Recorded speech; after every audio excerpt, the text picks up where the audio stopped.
To new class. ഇന്നത്തെ ക്ലാസ്സിൽ നമ്മൾ ഡിസ്കസ് ചെയ്യാൻ പോകുന്ന ടോപ്പിക് അക്കൗണ്ടിങ് എന്ന പോർഷനെ കുറിച്ചാണ്. ലാസ്റ്റ് ക്ലാസ്സിൽ അക്കൗണ്ടിങ്ങിൽ അല്ലെങ്കിൽ ഫിനാൻഷ്യൽ ഡാറ്റയിൽ യൂസ് ചെയ്യുന്ന ഏറ്റവും ബേസിക് ആയിട്ടുള്ള എലമെന്റ്സിനെ കുറിച്ചാണ് നമ്മൾ ഡീറ്റെയിൽ ആയിട്ട് പറഞ്ഞിട്ടുണ്ടായിരുന്നത്. അതായത് എന്താണ് എക്സ്പെൻസ്, എന്താണ് ഇൻകം, കോസ്റ്റ്, അതുപോലെ പ്രോഫിറ്റ്, റവന്യൂ, ഇതിനെക്കുറിച്ചൊക്കെ ഡീറ്റെയിൽ ആയിട്ട് പറഞ്ഞു കഴിഞ്ഞു. ഇനി നമ്മൾ അക്കൗണ്ടിങ്ങിലേക്ക് വരികയാണ്. അവിടെ നിർബന്ധമായിട്ടും പഠിക്കേണ്ട ഒരു ടോപ്പിക്കാണ് meaning and definition of accounting എന്ന് പറയുന്നത്. അപ്പോൾ ഇവിടെ നമുക്കൊരു അക്കൗണ്ടിങ്ങിന് ഡെഫിനേഷൻ തന്നിട്ട് ഇതെല്ലാവരും പഠിക്കുക. ഇതാണ് അതിൽ പ്രധാനമായിട്ടും വരുന്ന പോയിന്റ് എന്ന് പറയുന്നത്. അക്കൗണ്ടിങ്ങിൽ അമേരിക്കൻ അക്കൗണ്ടിങ് അസോസിയേഷൻ പ്രൊവൈഡ് ചെയ്തിരിക്കുന്ന ഡെഫിനേഷനാണിത്. Accounting is the process of identifying, measuring, and communicating economic information to permit informed judgments and decision by the users of information. അപ്പോൾ അക്കൗണ്ടിങ് എന്ന് പറഞ്ഞു കഴിഞ്ഞാൽ എന്താണ്? It is the process of identifying. നമ്മൾ ഏതാണ് ഒരു കാര്യമെന്ന് ഐഡന്റിഫൈ ചെയ്യുക, വേർതിരിച്ചറിയുക, അതിനെ മെഷർ ചെയ്യുക പറഞ്ഞാൽ അളന്നെടുക്കുക, കമ്മ്യൂണിക്കേറ്റ് ചെയ്യുക കിട്ടിയ കാര്യത്തിന്, economic information to permit informed judgments. എന്തൊക്കെയാണ് അതിലെ കാര്യങ്ങൾ വന്നിരിക്കുന്നത് എന്നുള്ളതൊക്കെ നമ്മൾ കൃത്യമായിട്ട് ഉപയോഗിച്ചിട്ട് എന്തിനാണ് ആർക്കൊക്കെയോ ഈ ഒരു ഇൻഫർമേഷൻ ആവശ്യമുണ്ട്, ആ വ്യക്തികൾക്കൊക്കെ കൊടുക്കണം. എന്തിനാണ് അവർക്ക് ആവശ്യമുള്ളത്? അവർക്ക് ഇതൊക്കെ അറിഞ്ഞിട്ട് വേണം കുറച്ച് ഡിസിഷൻസ് ഒക്കെ എടുക്കാൻ വേണ്ടിയിട്ട്. അപ്പോൾ അതിനൊക്കെ വേണ്ടിയിട്ടാണ് നമ്മൾ ഏത് യൂസ് ചെയ്യുന്നത്? അക്കൗണ്ടിങ് യൂസ് ചെയ്യുന്നത്. സോ ഇതിൻ്റെ മീനിങ് എന്താ എന്ന് ചോദിച്ചു കഴിഞ്ഞാൽ നമുക്ക് പറയാം, accounting is a system of collecting, classifying, summarizing, analyzing, and reporting financial information about a firm to users for decision making. In short, accounting is a process of recording business transaction in the books of accounts. 3 കാര്യങ്ങൾ ഇവിടെ പറഞ്ഞു, ഒന്ന് definition തന്നു, 2 തരത്തിലുള്ള meaning ഇവിടെ പറഞ്ഞിട്ടുണ്ട്. അക്കൗണ്ടിങ്ങിൽ എന്തൊക്കെ കാര്യങ്ങൾ വരും? Is a system of collecting. നമുക്ക് എന്തൊക്കെ ചെയ്യണം? കുറേ ഇൻഫർമേഷൻ വേണം, അതിനെ നമ്മൾ കളക്ട് ചെയ്യും. കുറേ ഇൻഫർമേഷൻ കിട്ടിയതുകൊണ്ട് കാര്യമില്ല, അതിനെ തരംതിരിക്കുക, ക്ലാസിഫൈ ചെയ്യുക. എന്നിട്ട് തരംതിരിച്ച് കഴിഞ്ഞുകൊണ്ട് ഒരു അർത്ഥം നമുക്ക് അവിടെ കിട്ടാത്തതുകൊണ്ട് അതിനൊക്കെ എന്ത് ചെയ്യുമെന്ന് സംഗ്രഹിക്കുക, അല്ലെങ്കിൽ ബ്രീഫാക്കുക, സമ്മറൈസ് ചെയ്യുക. എന്നിട്ട് അതിനെ എന്ത് ചെയ്യും? നമ്മൾ കൃത്യമായിട്ട് അനലൈസ് ചെയ്യും. അനലൈസ് ചെയ്ത് കിട്ടുന്ന ഉത്തരത്തിനെ, അല്ലെങ്കിൽ എന്താണോ നിങ്ങൾ കണ്ടെത്തി, അതിനെ റിപ്പോർട്ടാക്കും. ആ റിപ്പോർട്ട് ഫിനാൻഷ്യൽ ഇൻഫർമേഷൻ, ആ ഒരു ഫേമിനെ കുറിച്ചുള്ള ഇൻഫർമേഷനാണ് റിപ്പോർട്ടായിട്ട് ഇത് ആവശ്യമുള്ള ആളുകൾക്ക് ഡെസിഷൻ എടുക്കുന്നതിന് വേണ്ടിയിട്ട് നമ്മൾ കൊടുക്കും. ഇതാണ് അക്കൗണ്ടിങ്ങിൻ്റെ പ്രോസസ്സ് എന്ന് പറയുന്നത്. അപ്പോൾ വളരെ ചുരുക്കി പറയുകയാണെങ്കിൽ is the process of recording business transaction in the books of accounts. Books of അക്കൗണ്ട്സിൽ ബിസിനസ് ട്രാൻസാക്ഷനെ റെക്കോർഡ് ചെയ്യുന്ന പ്രോസസ്സിനെയാണ് അക്കൗണ്ടിങ് എന്ന് പറയുന്നത്. സോ എന്താണ് ഫിനാൻസും അക്കൗണ്ടിങ്ങും തമ്മിലുള്ള ഡിഫറൻസ് എന്ന് പറയുന്നത്? ഇവിടെ നമുക്ക് കൃത്യമായിട്ട് അതിനെ ഡിഫറൻഷിയേറ്റ് ചെയ്യുന്നുണ്ട് 5 പോയിന്റുകളിലൂടെയാണ്. ഒന്നാമത്തെ പോയിന്റിൽ പറയുന്നത് accounting is the process of recording, summarising and reporting financial transaction. Accounting എന്ന് പറഞ്ഞു കഴിഞ്ഞാൽ സാമ്പത്തികപരമായിട്ട് ഇടപാടുകളെ നമ്മൾ കൃത്യമായിട്ട് എഴുതി വെക്കുകയും അതിനെ സമ്മറൈസ് ചെയ്യുക, റിപ്പോർട്ട് ചെയ്യുക. ബട്ട് ഫിനാൻസ് എന്ന് പറഞ്ഞാൽ മാനേജിങ് മണി ആൻഡ് ഇൻവെസ്റ്റ്മെൻറ്റ്. എങ്ങനെ നമ്മുടെ പൈസേനെ മാനേജ് ചെയ്യണം, എങ്ങനെ ഇൻവെസ്റ്റ്മെൻറ്റ് ചെയ്യണം, അതുമായി റിലേറ്റ് ചെയ്ത കാര്യമാണ് ഫിനാൻസ് എന്ന് പറയുന്നത്. ഫിനാൻസ് എപ്പോഴും ഫോക്കസ് ചെയ്യുന്നത് എന്താണ്? How to acquire funds. എങ്ങനെ നമുക്ക് ബിസിനസ്സിന് ആവശ്യമായ ഫണ്ട് അക്വയർ ചെയ്യാം, എങ്ങനെയാണ് ഓരോ റിസോഴ്സിനെ അലോക്കേറ്റ് ചെയ്യേണ്ടത്, എങ്ങനെയൊക്കെയാണ് ആ റിസോഴ്സിനെ എഫക്റ്റീവായിട്ട് യൂട്ടിലൈസ് ചെയ്യേണ്ടത് എന്നുള്ള കാര്യങ്ങളാണ് അവിടെ പറയാറുള്ളത്. രണ്ടാമത്തെ പോയിന്റിൽ പറയുന്നത് accounting is concerned with historical data. Accounting എപ്പോഴും കഴിഞ്ഞു പോയ കാര്യങ്ങളെക്കുറിച്ച്, ഡാറ്റകളെക്കുറിച്ചാണ് കൂടുതൽ ഇമ്പോർട്ടൻസ് കൊടുക്കുന്നത്. ബട്ട് ഫിനാൻസ് എന്ന് പറയുന്നതോ ഫ്യൂച്ചറിലേക്ക് നമുക്ക് എന്ത് വേണം, പ്ലാനിങ്ങിന് വേണ്ടിയിട്ട് ഉള്ള കാര്യങ്ങളാണ് അവിടെ പറയുന്നത്. ഇനി അക്കൗണ്ടിങ്ങിൻ്റെ പ്രധാന ഒബ്ജക്റ്റീവ് എന്താണ്? അത് നമുക്ക് കിട്ടുന്ന അക്കൗണ്ടിങ് സ്റ്റാൻഡേർഡ് ആൻഡ് റെഗുലേഷൻ അനുസരിച്ച് കൊണ്ടാണ് നമ്മളെല്ലാ കാര്യങ്ങളും അക്യുറേറ്റ് ആയിട്ട് ചെയ്തിരിക്കുന്നതെന്ന് ഉറപ്പുവരുത്തണം എന്നുള്ളതാണ് അക്കൗണ്ടിങ്ങിൻ്റെ ഒബ്ജക്റ്റീവ്. പ്രൈമറി ഒബ്ജക്റ്റീവ് എന്ന് പറയുന്ന ഫിനാൻസിൻ്റെ എന്താണ്? പല തരത്തിലുള്ള ബിസിനസ്സിൻ്റെ ഒക്കെ ഒരു വാല്യൂവിനെ ഉയർത്തിപ്പിടിക്കുക through strategic planning and investment. നല്ല രീതിയിലുള്ള ഒരു സ്ട്രാറ്റജി പ്ലാനിങ്ങിലൂടെയും ഇൻവെസ്റ്റ്മെൻറ്റിലൂടെയൊക്കെ നമ്മുടെ ബിസിനസ്സിൻ്റെ മൂല്യം വർദ്ധിപ്പിക്കുക എന്നുള്ളതാണ് ഇതിൻ്റെ ഉദ്ദേശം, ഫിനാൻസിൻ്റെ ഉദ്ദേശം എന്ന് പറയുന്നത്. നാലാമത്തെ പോയിന്റിൽ പറഞ്ഞിരിക്കുന്നത് accounting requires strong analytical skill. നമുക്ക് വെറുതെ അക്കൗണ്ട്സ് ചെയ്യാൻ പറ്റില്ല, അത് കൃത്യമായിട്ട് അനലൈസ് ചെയ്യാനുള്ളൊരു സ്കില്ല് വേണം. Knowledge of accounting principle. ഇനി അക്കൗണ്ട്സ് പ്രിപ്പയർ ചെയ്യണമെങ്കിൽ ഇതിൽ കുറേ തത്വങ്ങളുണ്ട്. ആ തത്വങ്ങൾ അറിയണം, റെഗുലേഷൻ അറിയണം, എന്നാലാണ് അക്കൗണ്ടിങ് ചെയ്യാൻ പറ്റുക. ഫിനാൻസിന് എന്തൊക്കെ ആവശ്യമുണ്ട്? നമ്മൾ കൃത്യമായിട്ട് സ്ട്രാറ്റജിക് തിങ്കിങ് അവിടെ ഉണ്ട്. ആൻഡ് റിസ്ക് അസസ് ചെയ്യാൻ കഴിയണം. And understanding of market trend and economic condition. നിലവിലത്തെ എക്കണോമിക് കണ്ടീഷനും മാർക്കറ്റിൻ്റെ ഇപ്പോഴത്തെ ട്രെൻഡും അതിനെക്കുറിച്ചൊക്കെ അറിയുമ്പോഴാണ് ഫിനാൻസ് നമുക്ക് കൈകാര്യം ചെയ്യാൻ റെഡി ആവുന്നത്. അഞ്ചാമത്തെ പോയിന്റ് പറയുന്നത് accounting is heavily regulated with specific standards and principles. Accounting എപ്പോഴും നമുക്ക് ചെയ്യണമെങ്കിൽ അതിന് വേണ്ടിയിട്ട് ചില പൊതുവായിട്ടുള്ള തത്വങ്ങൾ, ചില സ്റ്റാൻഡേർഡുകൾ ഒക്കെ ഉണ്ട് റെഗുലേറ്റ് ചെയ്യാൻ വേണ്ടിയിട്ട്. These must be followed to ensure transparency and consistency. തീർച്ചയായിട്ടും നമ്മൾ ഇതെല്ലാം ഫോളോ ചെയ്യണം. ആൻഡ് ട്രാൻസ്പെറൻ്റ് ആയിരിക്കണം, സുതാര്യമാവണം, ആർക്ക് എപ്പോൾ ചോദിച്ചാലും വിസിബിൾ ആവുന്ന രീതിയിൽ സ്ഥിരതയോട് കൂടിയിട്ട്. സ്ഥിരത എന്ന് ഉദ്ദേശിക്കുന്നത് നമ്മൾ ഈ പ്രാവശ്യം ഒരു മെത്തേഡ് യൂസ് ചെയ്താൽ നെക്സ്റ്റ് ടൈമും അത് തന്നെ യൂസ് ചെയ്ത് പോവുക എന്നുള്ളതാണ് പറയുന്നത്. ബട്ട് ഫിനാൻസ് എന്ന് പറഞ്ഞാൽ അവിടെ എന്താണ്, കുറച്ചും കൂടി ഫ്ലെക്സിബിൾ ആണ് അതിൻ്റെ സ്ട്രാറ്റജീസും പ്രാക്ടീസസും എന്നാണ് പറയുന്നത്. ഫിനാൻസ് മെയിനായിട്ട് ഫോക്കസ് ചെയ്യുന്നത് കമ്പനിയുടെ ഫിനാൻഷ്യൽ പെർഫോമൻസിനെ മാക്സിമം ഒപ്റ്റിമൈസ് ചെയ്യുക. എത്രത്തോളം നമുക്ക് യൂസ് ചെയ്യാൻ പറ്റുമോ അത്രത്തോളം നമ്മളത് യൂസ് ചെയ്യുക എന്നുള്ളതാണ് ഫിനാൻസ് ഫോക്കസ് ചെയ്യുന്ന കാര്യം എന്ന് പറയുന്നത്. അപ്പോൾ എന്താണ് accounting, what are the difference between accounting and finance? ഇവിടെ 5 പോയിന്റിൽ കഴിഞ്ഞു. ഇനി അക്കൗണ്ടിങ് നമ്മൾ പഠിക്കാൻ തുടങ്ങുമ്പോൾ ബേസിക് ആയിട്ട് ചില ടേംസ് അക്കൗണ്ടിങ്ങിൽ വരുന്നുണ്ട്. നമ്മൾ ലാസ്റ്റ് ക്ലാസ്സിൽ ഡിസ്കസ് ചെയ്ത് ഡാറ്റ ആയിരുന്നു, ഫിനാൻഷ്യൽ ഡാറ്റ ആയിരുന്നു. അതിൻ്റെ ബേസിക് ആയ ടേമുകളാണ് ലാസ്റ്റ് നമ്മൾ ഡിസ്കസ് ചെയ്തിട്ടുണ്ടായിരുന്നത്. ഇനി അക്കൗണ്ടിങ്ങിലേക്ക് വരുമ്പോൾ അക്കൗണ്ടിങ്ങിൽ നമ്മൾ യൂസ് ചെയ്യുന്ന ഏറ്റവും അടിസ്ഥാനപരമായിട്ടുള്ള കുറച്ച് വാക്കുകൾ നിർബന്ധമായിട്ടും ഇത് പഠിക്കേണ്ട കാര്യങ്ങളാണ്. ക്യാപിറ്റൽ. എന്താണ് ക്യാപിറ്റൽ എന്ന് പറഞ്ഞാൽ? It is the amount invested by the owner in the business is known as capital. ഒരു ബിസിനസ് തുടങ്ങുന്നതിന് വേണ്ടിയിട്ട് ബിസിനസ്സിൻ്റെ ഓണർ അതിലേക്ക് മുടക്കുന്ന തുകേനെയാണ് ക്യാപിറ്റൽ അല്ലെങ്കിൽ മൂലധനം എന്ന് പറയുന്നത്. It represents owners claim in the assets of the business. ഇങ്ങനെ ഒരു ക്യാപിറ്റൽ അവർ ഇൻവെസ്റ്റ് ചെയ്തു പറയുന്നതിൻ്റെ അർത്ഥം എന്താ? ആ ബിസിനസ്സിൻ്റെ അസറ്റിൻ്റെ മുകളിലാണ് ആർക്ക് വരുന്നത്? ഓണർക്ക് ഒരു ക്ലെയിം, ഒരു അവകാശം വരുന്നത്. In a running business the excess of asset over liabilities is known as capital. ഇനി പുതിയതായിട്ട് ഒരു ബിസിനസ് തുടങ്ങുമ്പം അതിലേക്ക് ഓണർ ഇൻവെസ്റ്റ് ചെയ്യുമ്പോൾ അത് ക്യാപിറ്റലാണ്. ഇനി നിലവിലുള്ള ഓടിക്കൊണ്ടിരിക്കുന്ന ഒരു ബിസിനസ് ആണെങ്കിൽ അവിടെ നമുക്ക് എക്സസ് ഓഫ് അസറ്റ്, എപ്പോഴും അസറ്റ് കൂടുതലും ലയബിലിറ്റി കുറവും ഉണ്ടായിരിക്കണം. അപ്പോൾ അവ തമ്മിലുള്ള ഡിഫറൻസിനെയും നമുക്ക് എന്ത് പറയാം? ക്യാപിറ്റൽ എന്ന് പറയാം. So capital is the liability of the business to its owner or proprietor. അപ്പോൾ ക്യാപിറ്റൽ എന്ന് പറഞ്ഞാൽ ബിസിനസ്സിനെ സംബന്ധിച്ചോളം എന്താണ്? അതൊരു ബാധ്യതയാണ്. എന്തുകൊണ്ടാണ്? ഇത് നമുക്ക് അടച്ചു പൂട്ടുന്ന സമയത്ത് തിരിച്ച് ആർക്ക് കൊടുക്കേണ്ടതാണ്? അതിൻ്റെ ഓണർക്ക് അല്ലെങ്കിൽ പ്രൊപ്രൈറ്റർക്ക് തിരിച്ച് കൊടുക്കാൻ ബാധ്യത ഉണ്ട് ബിസിനസ്സിന് എന്നുള്ളതാണ് പറയുന്നത്. അപ്പോൾ ഇതാണ് ക്യാപിറ്റൽ എന്ന് പറയുന്ന ആദ്യത്തെ ടേം. രണ്ടാമത്തതാണ് ലയബിലിറ്റി എന്ന് പറയുന്നത്. ലയബിലിറ്റി എന്ന് പറഞ്ഞു കഴിഞ്ഞാൽ എന്താ? Is the debt owing by business to others. ഇനി ബിസിനസ് ചിലപ്പം മറ്റുള്ള ആളുകളോടൊക്കെ കടം ചോദിച്ചിട്ടോ ഒക്കെ ആയിരിക്കും നമ്മൾ നടത്തുന്നുണ്ടാവുക. അപ്പോൾ ഔട്ട്സൈഡിലുള്ള ആളുകളോട് നമുക്കൊരു ബാധ്യത അവിടെ ഉണ്ടാവുകയാണ്, അവർക്ക് കടം കൊടുക്കാനുണ്ടാവും. ആ ബാധ്യതേനെയാണ് എന്ത് പറയുന്നത്? ലയബിലിറ്റി എന്ന് പറയുന്നത്. അടുത്തതാണ് ഇക്വിറ്റി എന്ന് പറയുന്നത്. ഇക്വിറ്റി എന്ന് പറഞ്ഞു കഴിഞ്ഞാൽ total claim against the assets of the business. ഒരു ബിസിനസ്സിന് എത്രത്തോളം അസറ്റ് ഉണ്ടോ അതിനെ മൊത്തത്തിൽ നമ്മൾ ക്ലെയിം ചെയ്യുകയാണെങ്കിൽ അതിനാണ് ഇക്വിറ്റി എന്ന് പറയുന്നത്. ഇനി ഇക്വിറ്റി തന്നെ 2 തരത്തിലുള്ള ഇക്വിറ്റി ഉണ്ട്. ഇക്വിറ്റി ഓണേഴ്സിൻ്റെ ഇക്വിറ്റി ഉണ്ട്, ക്രെഡിറ്റേഴ്സിൻ്റെ ഇക്വിറ്റി ഉണ്ട്. ഓണേഴ്സിൻ്റെ ഇക്വിറ്റി എന്ന് പറഞ്ഞു കഴിഞ്ഞാൽ it is A claim against the asset. ഒരു ബിസിനസ് നടത്തുമ്പം അതിൽ എത്ര അസറ്റ് യൂസ് ചെയ്തോ അതിൻ്റെ മുകളിൽ ക്ലെയിം ചെയ്യാനുള്ള അധികാരം ഓണേഴ്സിനായിരിക്കും ഉണ്ടായിരിക്കുക. അതിനാണ് ഓണേഴ്സ് ഇക്വിറ്റി എന്ന് പറയുന്നത്. അതേസമയം ജനറലി നോൺ ആസ് ക്യാപിറ്റൽ എന്നും പറയാം. ഇനി ക്രെഡിറ്റേഴ്സ് ഇക്വിറ്റി എന്ന് പറഞ്ഞു കഴിഞ്ഞാൽ ഒരു ബിസിനസ്സിൻ്റെ അസറ്റിൻ്റെ മുകളിൽ നമ്മൾ കടം കൊടുക്കാനുള്ള വ്യക്തികൾക്ക് ചിലപ്പോൾ ക്ലെയിം ചെയ്യാൻ പറ്റും. അതിനെയാണ് ക്രെഡിറ്റേഴ്സ് ക്ലെയിം എന്ന് പറയുന്നത്. It is known as liability. ഇനി അടുത്ത ടേമാണ് അസറ്റ്. എന്താണ് അസറ്റ് എന്ന് പറഞ്ഞാൽ? ആസ്തി എന്ന് പറയും. അതായത് ഒരു വാല്യുബിൾ തിങ് അല്ലെങ്കിൽ property owned by a business. ഒരു ബിസിനസ് സ്വന്തമാക്കിയിരിക്കുന്ന അതിൻ്റെ വസ്തുവകകളെ തന്നെയാണ് അസറ്റ് എന്ന് പറയുന്നത്. These are the resources required by a business. ഒരു ബിസിനസ് നടത്തി കൊണ്ടുപോകാൻ ഈ റിസോഴ്സുകളെല്ലാം ആവശ്യമാണ്.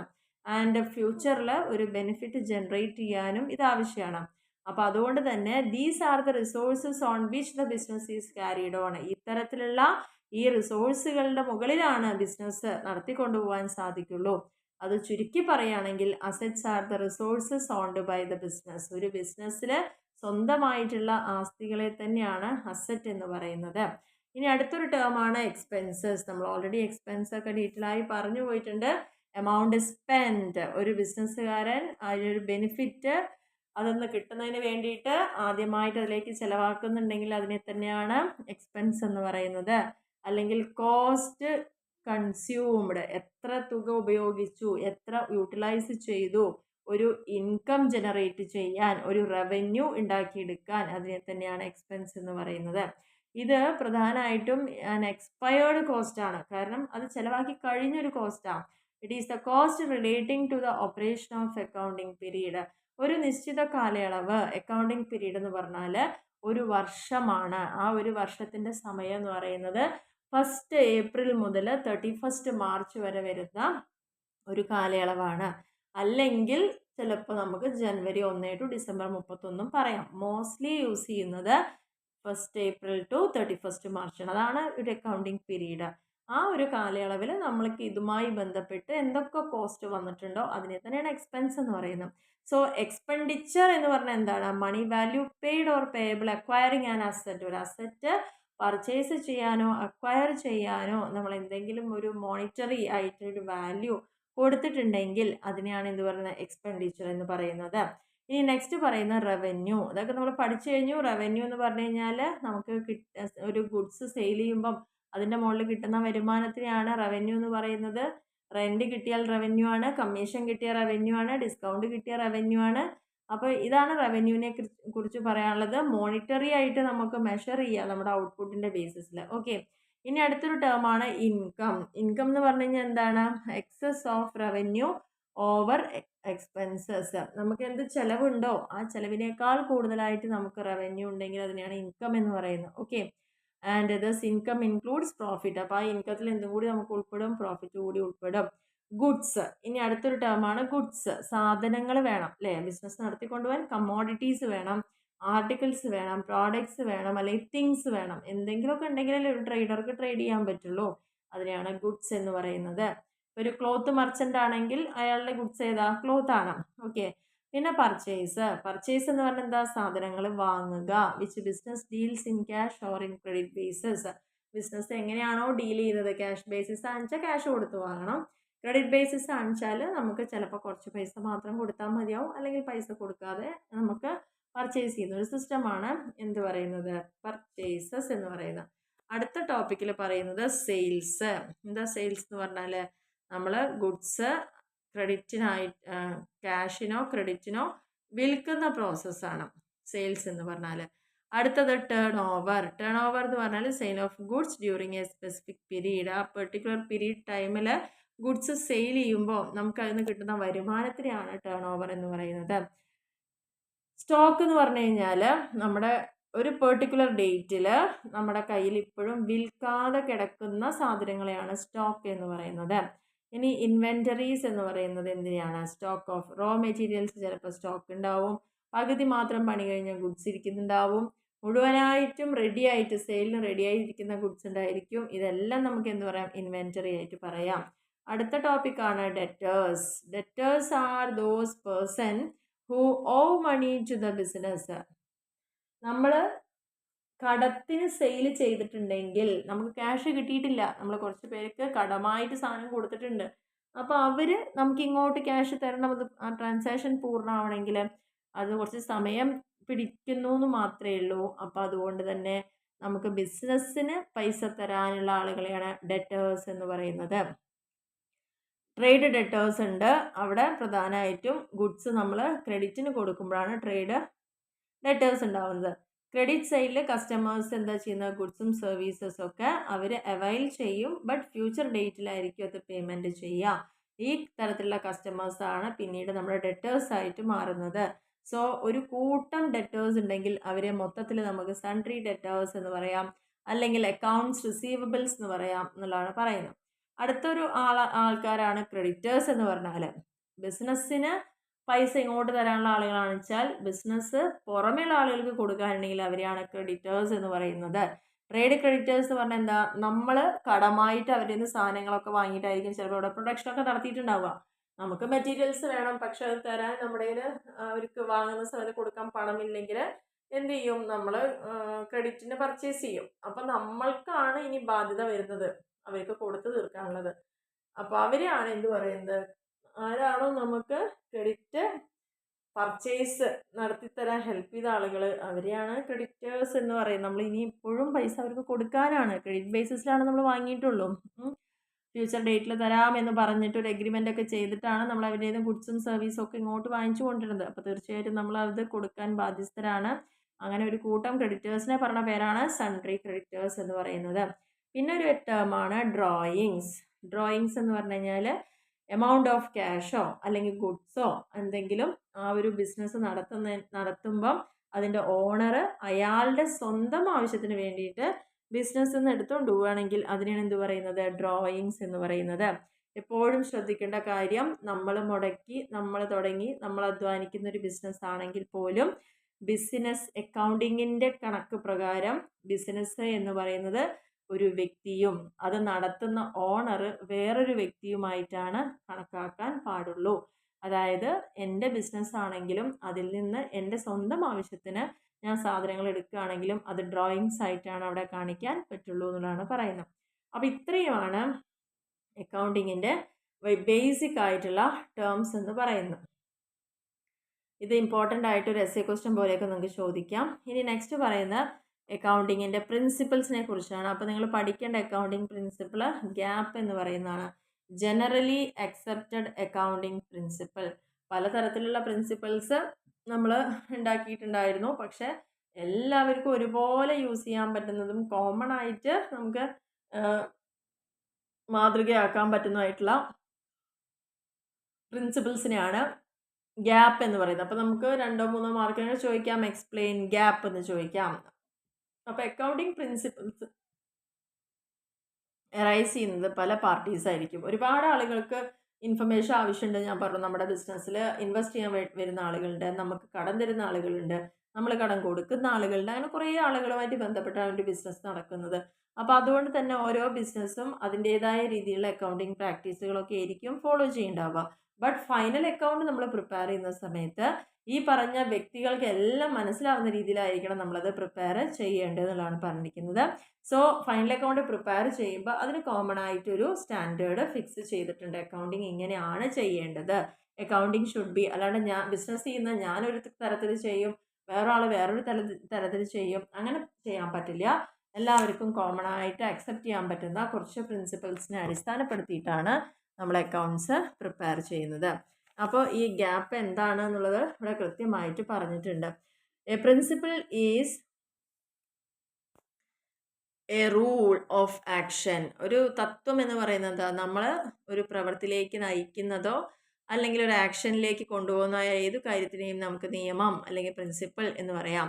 Accounting principles may be defined as those rules and procedures which are adopted by the accountants universally. ഇനി എന്താണ്, അതൊരു റൂളാവാം, പ്രൊസീജിയർ ആവാം, ബട്ട് യൂണിവേഴ്സലി എന്ന് പറഞ്ഞത് ഈ ലോകം മുഴുവനായിട്ടുള്ള അക്കൗണ്ടൻസ് ചെയ്യുന്നതും ഒരേ പ്രൊസീജിയറിലായിരിക്കണം എന്നുള്ളതാണ് പറയുന്നത്. അപ്പോൾ അതുകൊണ്ടാണ് ഇത് എല്ലാവരാലും ആക്സെപ്റ്റ് ചെയ്യപ്പെട്ട ഒരു തത്വമായിട്ട് പറയുന്നത്. So these principles have been generally accepted by all accountants all over the world as general guidelines for preparing the financial statements. അപ്പോൾ ഈ തത്വങ്ങളെ ഈ ലോകത്തുള്ള എല്ലാ അക്കൗണ്ടൻറ്റുമാരും ഒരേപോലെ അക്സെപ്റ്റ് ചെയ്തിട്ടാണ് അവർ സ്റ്റേറ്റ്മെൻറ്റുകൾ പ്രിപ്പയർ ചെയ്യുന്നത്. അപ്പോൾ ഇത് എന്തിനു വേണ്ടി അങ്ങനെ എല്ലാവരും ഒരുപോലെ ഫോളോ ചെയ്യണം പറയുന്നത്, എന്നാൽ മാത്രമാണ് നമുക്ക് കിട്ടുന്ന റിസൾട്ടിൽ ഒരു യൂണിഫോമിറ്റി ഉണ്ടാവുള്ളൂ, ഒരു ക്ലാരിറ്റി ഉണ്ടായിരിക്കുള്ളൂ, അല്ലെങ്കിൽ ഒരു അണ്ടർസ്റ്റാൻഡബിലിറ്റി ഉണ്ടായിരിക്കുള്ളൂ. സോ ജനറൽ റൂൾസ് ആണ് ഈ പറയുന്ന അക്കൗണ്ടിങ് പ്രിൻസിപ്പിൾ എന്ന് പറയുന്നത്. ഇനി ഈ ഗ്യാപ്പിനെ നമ്മൾ പറയുന്നത് ശരിക്കും അക്കൗണ്ടിങ് ലാംഗ്വേജ് എന്നാണ് പറയുന്നത്. അക്കൗണ്ടിങ്ങിൻ്റെ ഭാഷ എന്ന് പറയുന്നത് ഈ ഒരു ഗ്യാപ്പിനെ തന്നെയാണ് പറഞ്ഞിരിക്കുന്നത്. കാരണം ഇതിലൂടെയാണ് നമ്മൾ കൺവേ ചെയ്യുന്നത്, നമ്മുടേതായിട്ടുള്ള കുറേ കാര്യങ്ങളെ നമ്മൾ കൺവേ ചെയ്യുന്നതും ഇങ്ങനെയാണ്. ഇനി അക്കൗണ്ടിങ് പ്രിൻസിപ്പിൾസിനെ പ്രധാനമായിട്ടും നമ്മൾ ക്ലാസിഫൈ ചെയ്യുന്നുണ്ട്. ഏതൊക്കെയാണ്? അക്കൗണ്ടിങ് കൺസെപ്റ്റ് അല്ലെങ്കിൽ ബേസിക് ആയിട്ടുള്ള ചില നിഗമനങ്ങൾ, അസംഷൻസ്. ഓക്കെ, രണ്ടാമതായി പറയുന്നത് ബേസിക് പ്രിൻസിപ്പിൾസ്, അക്കൗണ്ടിങ് കൺവെൻഷൻ അല്ലെങ്കിൽ ബേസിക് പ്രിൻസിപ്പിൾസ്. അപ്പോൾ ഇതിന്റെ ബേസിസിലാണ് നമ്മൾ ക്ലാസിഫിക്കേഷൻ മെയിനായിട്ട് നടത്തിയിരിക്കുന്നത്. അപ്പോൾ ഇതൊരു എസ്എ ക്വസ്റ്റൻ ആയിട്ട് ചോദിക്കാം, 3 മാർക്സിന്റെ ക്വസ്റ്റൻ ആയിട്ട് ചോദിക്കാം കേട്ടോ. അപ്പോൾ അതിൽ ഫസ്റ്റ് പോയിന്റിൽ നമ്മൾ പറയുന്നത് അക്കൗണ്ടിങ് കൺസെപ്റ്റ് എന്താണ്, ഈ ഒരു കാര്യത്തിനാണ് വിശദീകരിക്കാൻ പോകുന്നത്. അക്കൗണ്ടിങ് കൺസെപ്റ്റ് അല്ലെങ്കിൽ ബേസിക് അസംഷൻ. അങ്ങനെയാണെങ്കിൽ അതിൽ എത്ര പോയിന്റുകൾ വരുന്നുണ്ട് അറിയോ? ഒന്നാമത്തെ point business entity concept. Accounting കൺസെപ്റ്റുകൾ പ്രധാനമായിട്ടും എസ്എ ക്വസ്റ്റ്യൻ ആണ്. നിങ്ങൾ ഇമ്പോർട്ടൻ്റ് ആയിട്ട് 9 കൺസെപ്റ്റുകളെ കുറിച്ചാണ് നിങ്ങൾക്ക് പഠിക്കാനുള്ളത്. ആദ്യത്തെ കൺസെപ്റ്റിനെയാണ് എന്ത് പറയുന്നത്? ബിസിനസ് എൻറ്റിറ്റി കൺസെപ്റ്റ് എന്ന് പറയുന്നത്. അപ്പോൾ ഈ ബിസിനസ് എൻറ്റിറ്റി കൺസെപ്റ്റിൽ പറയുന്നത് the business and its owners are 2 separate and distinct entities. ഈ ഒരു കൺസെപ്റ്റ് പ്രകാരം ഞാൻ നേരത്തെ പറഞ്ഞ പോലെ ബിസിനസ് എന്ന് പറയുന്നതും അതിൻ്റെ ഓണർ എന്ന് പറയുന്നതും 2 പേരും സെപ്പറേറ്റ് എൻറ്റിറ്റീസ് ആണ്, 2 വ്യക്തികളായിട്ടാണ് കണക്കാക്കുന്നത്. ബിസിനസ് ട്രാൻസാക്ഷൻ എപ്പോഴും കംപ്ലീറ്റ്ലി സെപ്പറേറ്റ് ചെയ്തിട്ടായിരിക്കണം അതിൻ്റെ പ്രൊപ്രൈറ്ററുടെ പ്രൈവറ്റ് അഫയേഴ്സിൽ നിന്ന് തികച്ചും വ്യത്യസ്തമായിട്ടായിരിക്കും കീപ്പ് ചെയ്യുന്നുണ്ടാവുക. ഈ ട്രാൻസാക്ഷൻസ് എല്ലാം റെക്കോർഡ് ചെയ്യുന്നത് ബിസിനസിൻ്റെ പോയിന്റ് ഓഫ് വ്യൂവിലാണ്. Okay, according to the entity concept the proprietor is a lender. അപ്പോൾ ഈ ഒരു കൺസെപ്റ്റ് പ്രകാരം ബിസിനസ് തുടങ്ങാൻ വേണ്ടി പൈസ മുടക്കുന്ന ആളെ പ്രൊപ്രൈറ്ററെ അല്ലെങ്കിൽ ലെൻഡറെ ഒരു ലെൻഡർ ആയിട്ടാണ് ബിസിനസ് കണക്കാക്കുന്നത്. ബിസിനസ് തുടങ്ങാൻ അവരെ സഹായിക്കുന്ന ഒരു വ്യക്തി എന്ന ലെവലിലാണ് ഉടമയെ കാണുന്നത്. അപ്പോൾ ക്യാപിറ്റൽ അങ്ങനെ അതുകൊണ്ട് അയാളുടെ കയ്യിൽ നിന്ന് വാങ്ങി തുടങ്ങണ ബിസിനസ് ആയതുകൊണ്ടാണ് അതിന് ഒരു ലയബിലിറ്റി ആയിട്ട് ക്യാപിറ്റലിനെ നമ്മളെപ്പോഴും പറയുന്നത്. ഇതൊരു ബാധ്യതയാണ് ബിസിനസ്സിന് തിരിച്ച് ഈ ഓണർക്ക് എപ്പോഴും കൊടുക്കാൻ ബാധ്യതപ്പെട്ടിട്ടുള്ള ഒരു കാര്യമാണെന്നാണ് പറയുന്നത് എന്നുള്ളതാണ് പറഞ്ഞിരിക്കുന്നത്. This concept enables the proprietor to ascertain the true picture of business. ഒരു ബിസിനസ് എന്താണ് എന്നതിൻ്റെ ഒരു നേർക്കാഴ്ച തന്നെയാണ് ഈ ഒരു സ്റ്റേറ്റ്മെന്റിലൂടെ നമുക്ക് കൺസെപ്റ്റിലൂടെ പറയുന്നത്. ഇനി രണ്ടാമത്തെ കൺസെപ്റ്റാണ് മണി മെഷർമെന്റ് കൺസെപ്റ്റ് എന്ന് പറയുന്നത്. എന്താണ് മണി മെഷർമെന്റ് കൺസെപ്റ്റ് എന്ന് പറഞ്ഞാൽ? According to this concept only those transaction which can be measured in terms of money are to be recorded. It means that transactions of facts which cannot be expressed in terms of money will not be recorded. ഒരു ബിസിനസ്സിൽ നമ്മൾ പലതരത്തിലുള്ള ഇടപാടുകൾ നടത്താറുണ്ട്, transaction നടത്താറുണ്ട്. പക്ഷേ ആ ഇടപാടുകളിൽ കൃത്യമായിട്ട് പൈസ ഉപയോഗിച്ചുകൊണ്ടാണ് ചെയ്യുന്നതെങ്കിൽ അത് തീർച്ചയായിട്ടും അക്കൗണ്ടിങ്ങിൽ മണി മെഷർമെൻറ്റ് കൺസെപ്റ്റ് യൂസ് ചെയ്യണം. പൈസ ഉപയോഗിച്ച് കൃത്യമായിട്ട് നമുക്ക് അളന്ന് തിട്ടപ്പെടുത്താൻ പറ്റുന്ന തരത്തിലായിരിക്കണം. അല്ലെങ്കിൽ മോണിറ്ററി ടേംസിൽ സാമ്പത്തിക ഇടപാട് നടത്തുന്ന കാര്യങ്ങൾ മാത്രമേ നമുക്ക് എവിടെ കാണിക്കാൻ പറ്റുള്ളൂ? അക്കൗണ്ടിങ്ങിൽ കാണിക്കാൻ പറ്റുള്ളൂ. ചിലപ്പോൾ നമ്മൾ ട്രാൻസാക്ഷനൊക്കെ നടത്തും, പക്ഷെ അവിടെ എന്ത് കൊടുക്കില്ല? പരസ്പരം അങ്ങോട്ടും ഇങ്ങോട്ടും പൈസ കൈമാറ്റം ചെയ്യുന്നില്ലെങ്കിൽ അതൊരിക്കലും എന്ത് ചെയ്യാൻ പറ്റില്ല? നമുക്ക് ബുക്സിൽ കാണിക്കാൻ പറ്റില്ല, റെക്കോർഡ് കാണിക്കാൻ പറ്റില്ല. അപ്പോൾ നമ്മൾ ഉണ്ടാക്കുന്ന പ്രൊഡക്റ്റിൻ്റെ ക്വാളിറ്റി അറിയണം. ആ ക്വാളിറ്റീനെ നമുക്ക് ഒരിക്കലും പൈസയുടെ കണക്കിൽ പറയാൻ പറ്റില്ല. നമ്മൾ ബിസിനസ് ചെയ്യുന്ന സ്ഥാപനത്തിലെ വർക്കിംഗ് കണ്ടീഷൻ, ആ കണ്ടീഷൻ നമുക്ക് പൈസയുടെ ബേസിൽ പറയാൻ പറ്റുമോ? അല്ലെങ്കിൽ മാർക്കറ്റിൽ നമ്മളോടൊപ്പം നിന്ന് പൊരുതുന്ന മറ്റുള്ള കോമ്പറ്റീറ്റേഴ്സ് ഉണ്ടായിരിക്കും. അപ്പോൾ അതിൻ്റെ കണക്ക് നമുക്ക് പൈസയുടെ കണക്കിൻ്റെ ബേസിൽ പറയാൻ പറ്റുമോ? അങ്ങനെ പൈസയായിട്ട് മെഷർ ചെയ്യുന്ന കാര്യങ്ങൾ മാത്രമാണ് എവിടെ വരുള്ളൂ?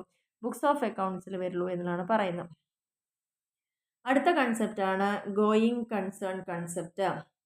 This concept assumes that every business will continue for an indefinite period of time. ഇതൊരു നമ്മുടെ ഒരു കൺസെപ്റ്റാണ്. നമ്മൾ ഇന്ന് ബിസിനസ് തുടങ്ങുമ്പം നാളെ തന്നെ അടച്ചു പൂട്ടും എന്നുള്ളതിലല്ലല്ലോ നമ്മൾ തുടങ്ങുന്നത്. നമ്മളുടെ ഉദ്ദേശം എന്താ? ഇതൊരു ഇൻഡെഫിനിറ്റ് പീരീഡ് ഓഫ് ടൈമിലേക്ക് മുന്നോട്ട് പോയിക്കൊണ്ടിരിക്കുന്ന ഒരു പ്രോസസ്സാണ് എന്നുള്ളൊരു അസംഷനിലാണ്. കാരണം ഇവിടെ നമ്മൾ കൃത്യമായിട്ട് ഫിക്സഡ് അസറ്റുകളൊക്കെ റെക്കോർഡ് ചെയ്യുന്നത് എന്തിൻ്റെ ബേസിലാണ്? അതിൻ്റെ ഒറിജിനൽ കോസ്റ്റ് എന്താണോ അതിൻ്റെ ബേസിസിലായിരിക്കും. Less its depreciation. ഒരു അസറ്റ് നമ്മൾ വാങ്ങുമ്പം എത്ര രൂപയ്ക്ക് വാങ്ങി അതിൽ എത്ര കാലം നമ്മൾ ഉപയോഗിക്കുമ്പം അതിൻ്റെ ഡിപ്രീസിയേഷനൊക്കെ കുറച്ചിട്ടാണ് കാണിക്കുന്നത്. ഈ ഒരു കൺസെപ്റ്റിലൂടെയാണ് നമുക്ക് ക്യാപിറ്റൽ എക്സ്പെൻഡിച്ചറും റവന്യൂ എക്സ്പെൻഡിച്ചറൊക്കെ ഡിഫറൻസ് അറിയാൻ പറ്റുക. അപ്പോൾ ജനങ്ങളുടെ ഒരു വിശ്വാസം എന്ന് പറയുന്നത് ഈ ഒരു ബിസിനസ് അനന്തകാലമായിട്ട് മുന്നോട്ട് പോകും എന്നുള്ളതിലാണ് നമ്മൾ തുടങ്ങുന്നത് എന്നുള്ളതാണ് പറയുന്നത്. ഇതിനെയാണ് ഗോയിങ് കൺസേൺ എന്ന് പറയുന്നത്. അടുത്ത 4ാമത്തെ കൺസെപ്റ്റാണ് അക്കൗണ്ടിങ് പീരീഡ് കൺസെപ്റ്റ് എന്ന് പറയുന്നത്. അക്കൗണ്ടിങ് പീരീഡ് ഞാൻ ഓൾറെഡി പറഞ്ഞു. എപ്പോഴും നമ്മളൊരു അക്കൗണ്ട്സ് പ്രിപ്പയർ ചെയ്യുന്ന സമയത്ത് ഒരു കാല അളവ് അല്ലെങ്കിൽ ഒരു ഇൻ്റർവെൽ നമുക്ക് അവിടെ കൊടുക്കേണ്ടതുണ്ട്. അതെല്ലാവരാലും ആക്സെപ്റ്റ് ചെയ്യപ്പെട്ടൊരു സമയം എപ്പോഴും 31 മാർച്ച് ടു 1 ഏപ്രിൽ ആണ്, അല്ലെങ്കിൽ 1 ഏപ്രിൽ ടു 31 മാർച്ച്. ഇതിനെയാണ് എന്ത് പറയുന്നത്, അക്കൗണ്ടിങ് പീരീഡ് എന്ന് പറയുന്നത്. ഈ ഒരു കാലയളവിൻ്റെ ബേസിലാണ് നമ്മൾ എന്തൊക്കെ പ്രിപ്പയർ ചെയ്യണത്, കമ്പനിയുടെ ഫിനാൻഷ്യൽ സ്റ്റേറ്റ്മെൻറ്റുകളായിട്ടുള്ള പ്രോഫിറ്റ് ആൻഡ് ലോസ് അക്കൗണ്ട് ഒക്കെ പ്രിപ്പയർ ചെയ്യുന്നത്. ഓക്കെ, നെക്സ്റ്റ് പറഞ്ഞിരിക്കുന്നത് കോസ്റ്റ് കൺസെപ്റ്റ് ആണ്. എന്താണ് കോസ്റ്റ് കൺസെപ്റ്റ്? അപ്പോൾ അക്കൗണ്ടിങ് പീരീഡ് എന്ന് ഉദ്ദേശിക്കുന്നത് എന്താണ്? Time interval for smooth running regular it has to be made. ഒരു ബിസിനസ്സിൻ്റെ സുഗമമായ നടത്തിപ്പിന് നമുക്കൊരു കാലയളവ് പറയണം. അതിനെയാണ് എന്ത് പറയുന്നത്, 12 മന്ത്സ്, അതായത് 1 ഏപ്രിൽ ടു 31 മാർച്ച് വരേക്ക് പറയുന്ന കാലയളവാണ് അക്കൗണ്ടിങ് പീരീഡ് എന്ന് പറയുന്നത്. അടുത്തതാണ് കോസ്റ്റ് കൺസെപ്റ്റ് എന്ന് പറയുന്നത്. കോസ്റ്റ് കൺസെപ്റ്റിൽ പ്രധാനമായിട്ടും പറഞ്ഞിരിക്കുന്നത് അക്കൗണ്ടിങ്ങിലെ എല്ലാ ട്രാൻസാക്ഷനും റെക്കോർഡ് ചെയ്യുന്നത് അതിൻ്റെ ആക്ച്വൽ പ്രൈസിലായിരിക്കും. ഈ പ്രൈസിനെയാണ് എന്ത് പറയുന്നത്, കോസ്റ്റ് എന്ന് പറയുന്നത്. If the business purchases a machinery for ₹1 lakh, the asset would be record in the books 1 lakh. എത്ര രൂപ മുടക്കിയിട്ടാണോ ഒരു അസറ്റ് വാങ്ങുന്നത്, ആ കറക്റ്റ് പൈസയും അത് എക്വയർ ചെയ്യാൻ വരുന്ന ചിലവും അങ്ങനെ അതുമായി ബന്ധപ്പെട്ട് എന്തൊക്കെ ചിലവുണ്ടോ അതെല്ലാം നമ്മൾ ബുക്സ് ഓഫ് അക്കൗണ്ട്സിൽ കാണിക്കും. Even if the market price is increased to 1,10,000. ചിലപ്പോൾ നമ്മളത് വാങ്ങുമ്പോൾ അതിൻ്റെ മാർക്കറ്റ് പ്രൈസ് എത്രയായിരിക്കും, 1,10,000 ആയിരിക്കാം. പക്ഷേ നമ്മൾ എത്ര പൈസ കൊടുത്ത് വാങ്ങിച്ചോ ആ കണക്കാണ് നമ്മളിതിൽ കാണിക്കുക എന്നാണ് പറയുന്നത്. ഓക്കെ, അടുത്ത കൺസെപ്റ്റാണ് ഡ്യുവൽ ആസ്പെക്റ്റ് കൺസെപ്റ്റ് എന്ന് പറയുന്നത്. ഡ്യുവൽ ആസ്പെക്റ്റ്, ഇവിടെ ഏതൊരു ട്രാൻസാക്ഷൻ നമ്മൾ ചെയ്യുമ്പോഴും 2 ആസ്പെക്റ്റിലാണ് നോക്കിക്കാണുന്നത്. അതായത് according to this concept every transaction has 2 aspects. 2 aspect ഏതൊക്കെയാണ്? ഒന്ന്, നമ്മൾ എന്തെങ്കിലും ഒരു ബെനിഫിറ്റ് ഇങ്ങോട്ട് റിസീവ് ചെയ്യുന്നുണ്ടാവും. 2, എന്തെങ്കിലും ഒരു ബെനിഫിറ്റ് നമ്മൾ അങ്ങോട്ട് കൊടുക്കുന്നുണ്ടാവും. ഒരു ബിസിനസ് എന്ന് പറയുമ്പോൾ തീർച്ചയായിട്ടും നമ്മൾ സാധനങ്ങൾ വാങ്ങുന്നുണ്ട്, അതേപോലെ തന്നെ സാധനങ്ങൾ വിൽക്കുന്നുമുണ്ട്, ശരിയല്ലേ?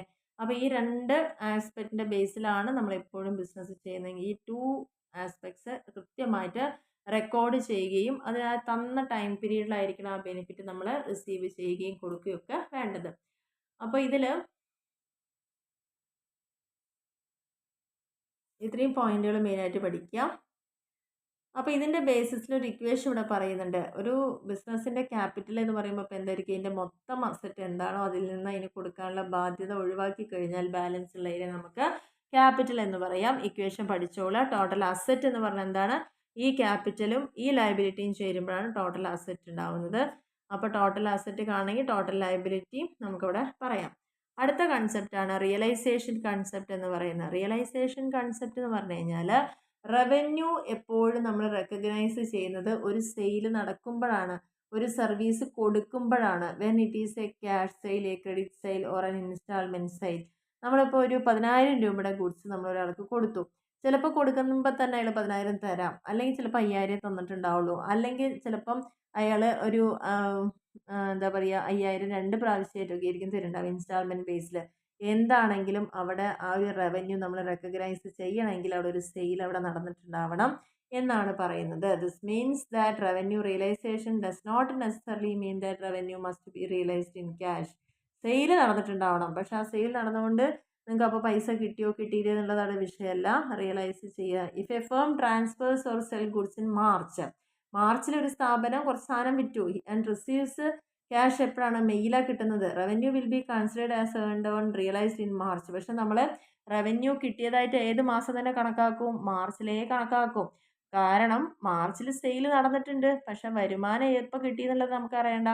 അപ്പോൾ മാർച്ചിൽ നമ്മൾ സെയിൽ നടന്നതായിട്ട് റിയലൈസ് ചെയ്യാണ് ചെയ്യുന്നത്. കാരണം ഗുഡ്സ് അപ്പം തന്നെ നമ്മൾ ആളുകൾക്ക് ട്രാൻസ്ഫർ ചെയ്ത് കൊടുത്തിട്ടുണ്ട്. അപ്പോൾ റിയലൈസേഷൻ കൺസെപ്റ്റിനെ പറഞ്ഞ പേരാണ് റവന്യൂ റെക്കഗ്നീഷൻ കൺസെപ്റ്റ് എന്ന് പറയുന്നത്.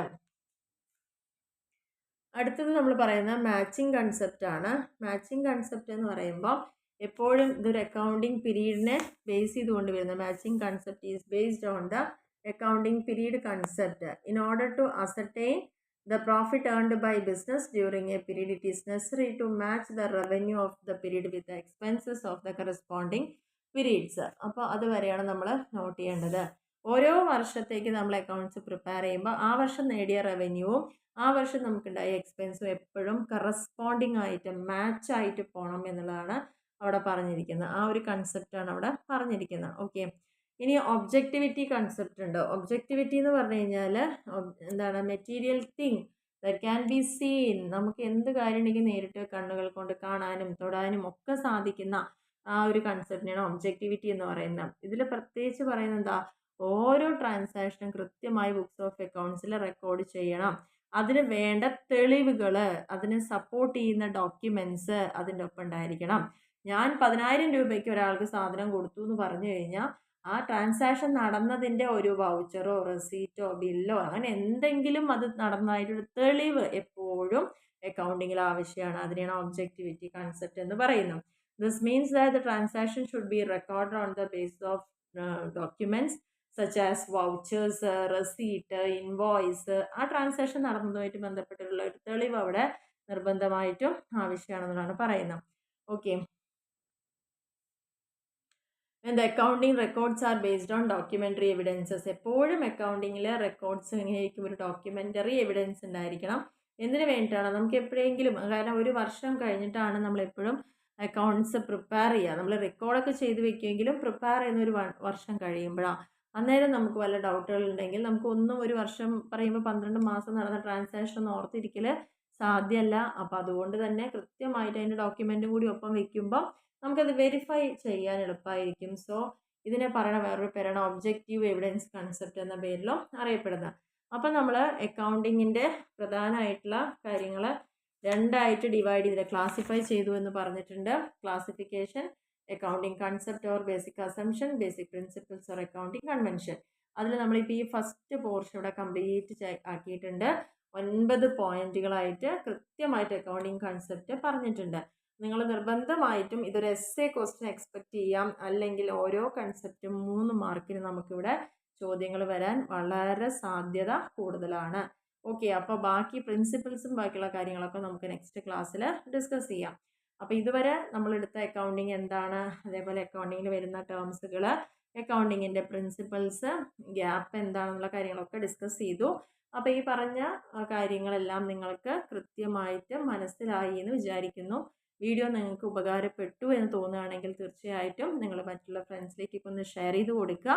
അതേപോലെ തന്നെ നമ്മുടെ ചാനൽ ഇപ്പോഴും പല ആളുകളും സബ്സ്ക്രൈബ് ചെയ്യാതെ തന്നെ കണ്ടുകൊണ്ടിരിക്കുന്നുണ്ട്. നിങ്ങൾക്ക് വീഡിയോ ഇഷ്ടപ്പെടുകയാണെങ്കിൽ മാത്രം നിങ്ങൾ തീർച്ചയായിട്ടും ഒന്ന് സബ്സ്ക്രൈബ് ചെയ്യുക, ലൈക്ക് ചെയ്യുക, ഷെയർ ചെയ്യുക, കമൻറ്റ് ചെയ്യുക. Okay, thank